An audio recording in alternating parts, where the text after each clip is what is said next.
Welcome back to another episode of Investies. I'm your host, Linda Garcia, and this week on the podcast, we are going to talk about the mega rich, the uber rich. I'm talking about the ultra rich.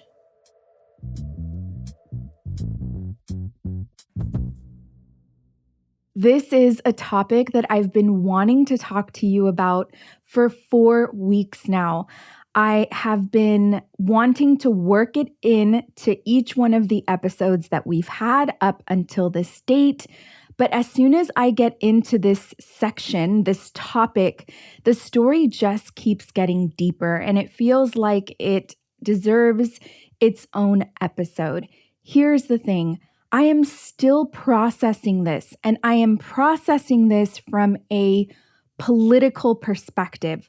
Granted, one that is just starting to develop for me, but as I move through the political process, I can't help but to have a different take on this.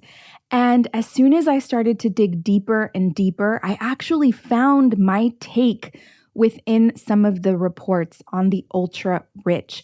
And so I want to, instead of taking the time to go deeper and deeper because it feels like it's a never-ending black hole, I thought I would just lay this out with you today and we would continue to process this information together.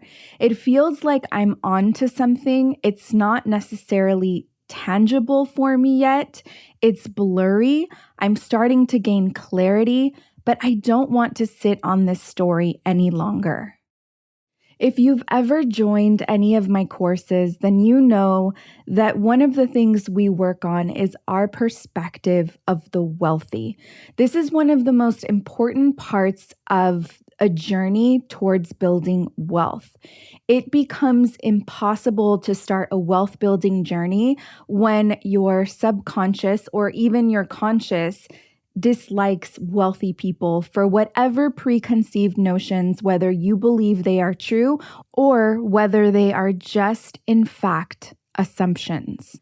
When I started to really want to get clear about building a wealth journey for myself and what that would look like, I questioned whether that would make me a greedy person, because one of my beliefs is that wealthy people are greedy. And as I navigated that and checked with myself internally, I had some serious conversations with myself. One of the things I do when I'm looking to understand anything is I ask myself questions and I wait for my brain to produce the answer. Sometimes the answer happens immediately. Sometimes the answer happens over a period of time. And the answer to my concerns about becoming someone that is greedy was quite simple. My brain started to lay out information and draw me towards information of what it takes to actually be wealthy, which is the letting go of money, the process of actually taking money and multiplying it, whether it is a risk or a sure bet. You have to be able to let go of money.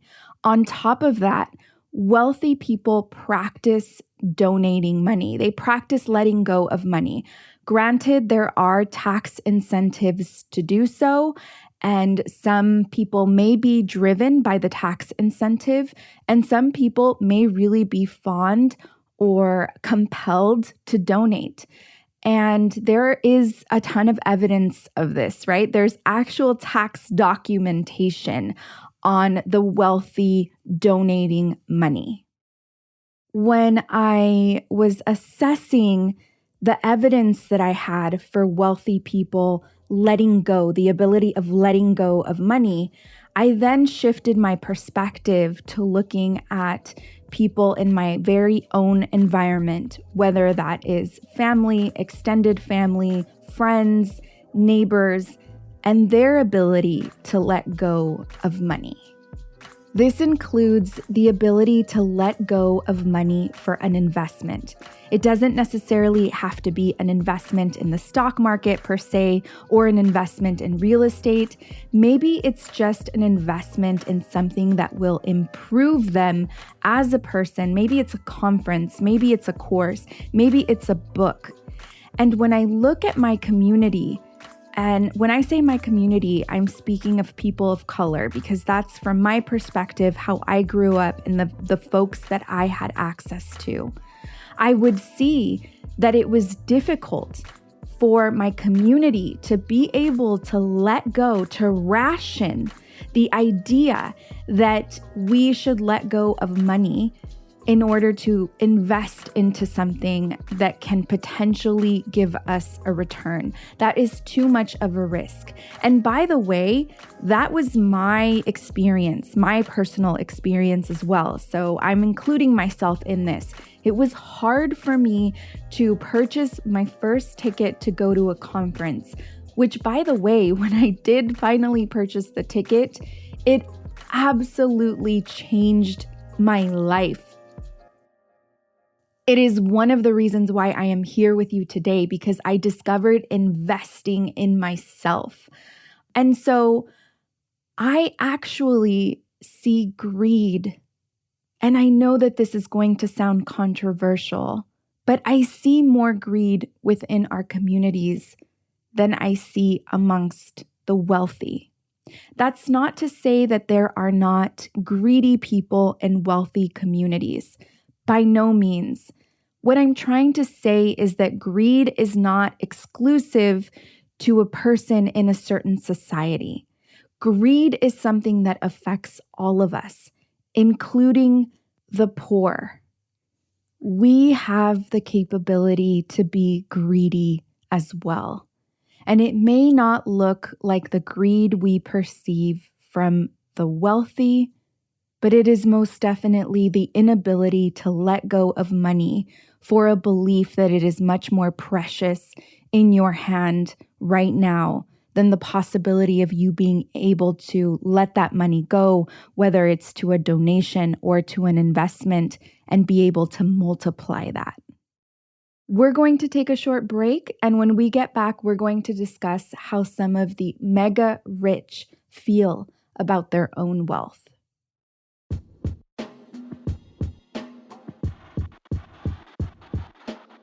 Investies, I almost feel a little cringe putting this out there because of the topic, but this is the last weekend I'm teaching Wealth Warrior, the course. And maybe the first section of this podcast is what you needed to hear. If you haven't invested in Wealth Warrior, the course, perhaps this is the time. I have decided to pull away from offering this course live and online just to give myself some privacy. It saddens me because I really understand the richness of this course. I have seen what it has done to the lives of folks that have taken the course and executed the steps in the course. And so it's biased, but I think it is an amazing course. It is what landed me a book deal for Wealth Warrior, the book. If you've read the book is the perfect combination. It's the perfect aid for the course. The course will be so much more easier for you to process. Head over to inluzwetrust.com, click on the menu bar, click on Wealth Warrior, the course, and check out all of the details there, including the course curriculum, the investment price, and our student testimonials. This course will be offered on February 24th and February 25th, and will no longer be offered live.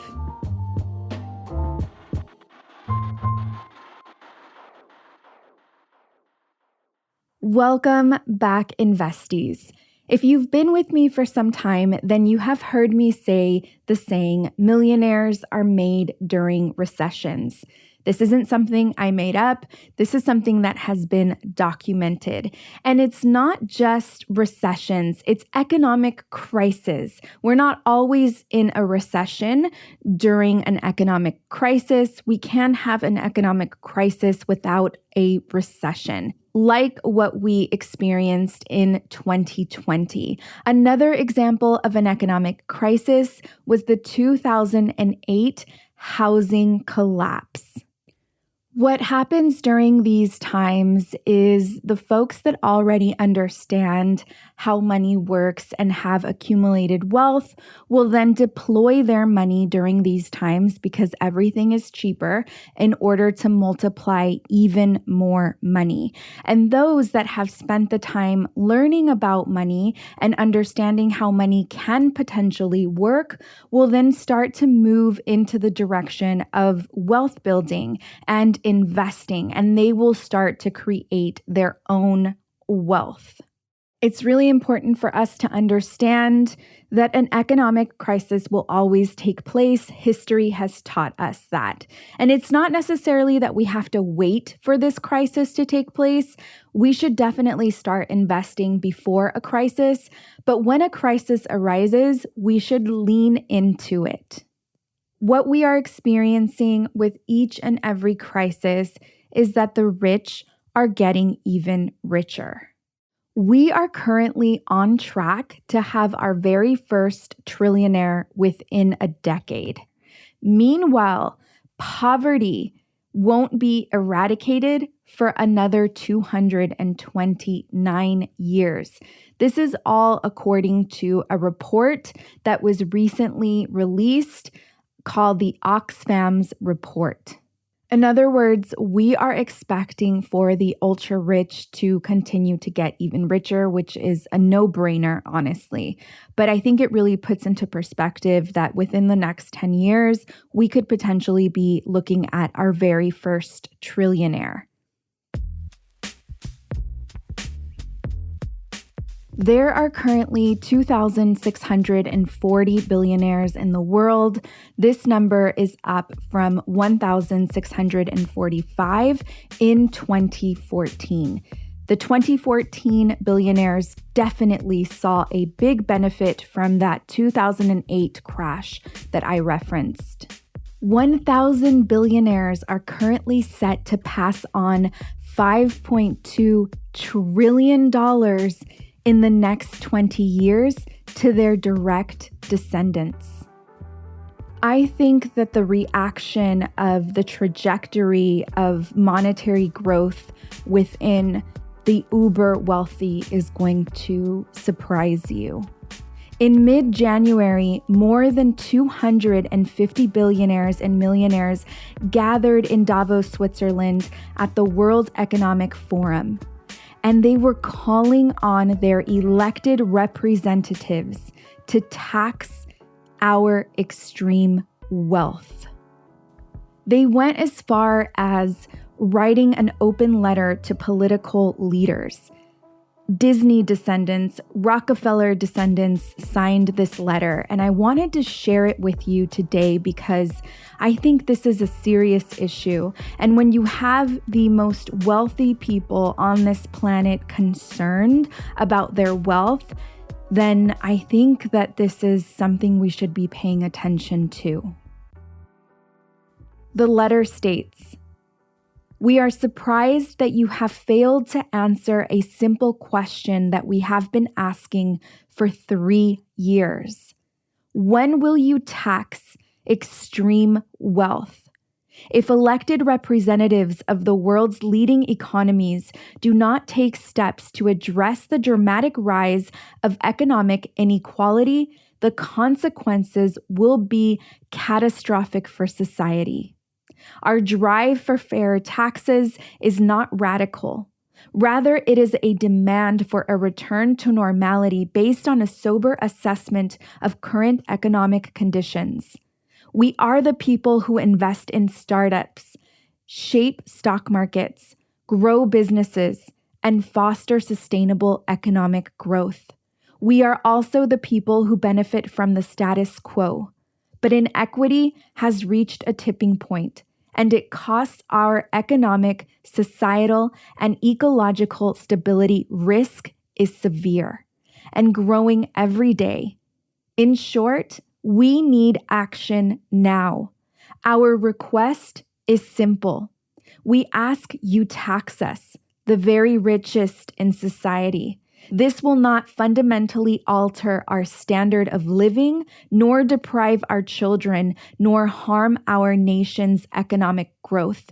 But it will turn extreme and unproductive private wealth into an investment for our common democratic future. The solution to this cannot be found in a one-off donations or philanthropy. Individual action cannot redress the current colossal imbalance. We need our governments and our leaders to lead. And so we come to you again with the urgent request that you act unilaterally at the national level and together on the international stage. Every moment of delay entrenches the dangerous economic status quo, threatens our democratic norms, and passes the buck to our children and grandchildren. Not only do we want to be taxed more, but we believe we must be taxed more. We would be proud to live in countries where this is expected, and proud of elected leaders who build better futures.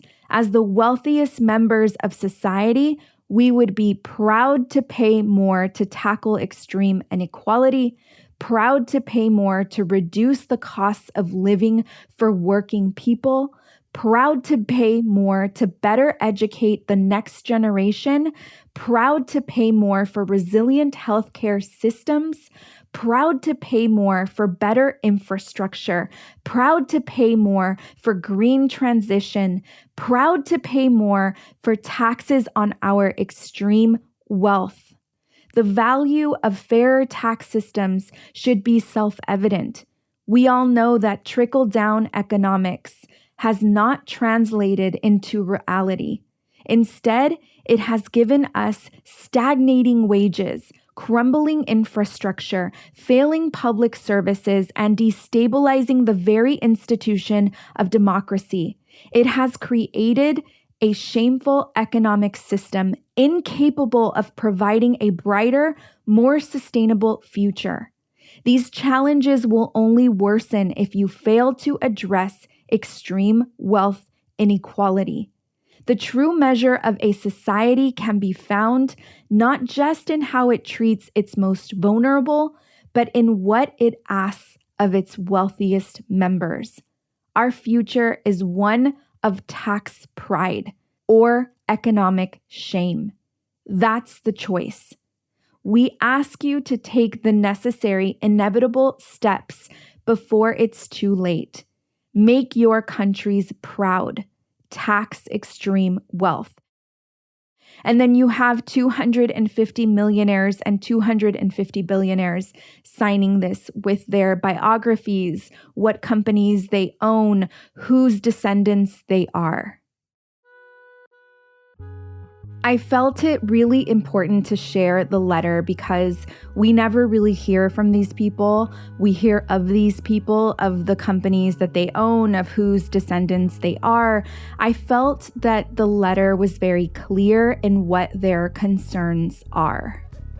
And if we stop to think about our preconceived notions of who these people are, I feel that the majority of folks would be actually shocked to think that this is what they're feeling during a time of such inequity. It makes perfect sense from a critical perspective point of view. You don't want the country that you're living in to collapse.